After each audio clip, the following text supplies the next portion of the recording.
c'est Tom Sénécal, paysagiste concepteur, membre de l'association Les Animés. Et moi, c'est Manuel Jouot, également paysagiste concepteur et membre fondateur, mais comme toi, de l'association Les Animés. Nous, on pense que la question de la résilience, ça passe beaucoup par une affaire de méthode, de mobilisation des acteurs locaux et d'implication de la manière dont on implique nos partenaires dans le processus de conception et de réalisation. Ouais.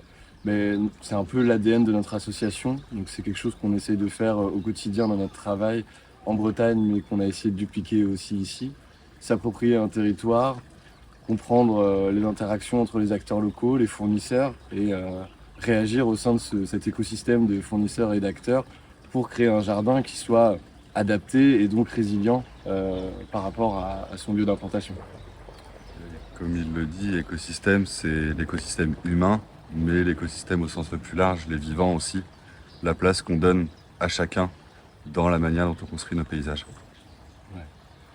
Et la résilience de la méthode, elle passe aussi par une collaboration entre humains. On pense que donc nous on est paysagistes concepteurs, donc issus un peu de l'architecte, de la pensée de l'architecte roi, et on essaie de développer dans notre travail plus des modes collaboratifs.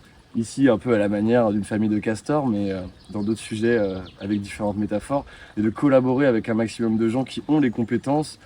Ici, un menuisier maçon, un charpentier, des choses comme ça qui permettent de mettre plein de compétences autour d'un sujet et d'avoir un projet puissant et qui ait du sens. C'est finalement la résilience, est-ce que c'est pas avoir du sens, donner du sens et s'attacher plus au fond, donc à la méthode, qu'à la forme, le résultat fini.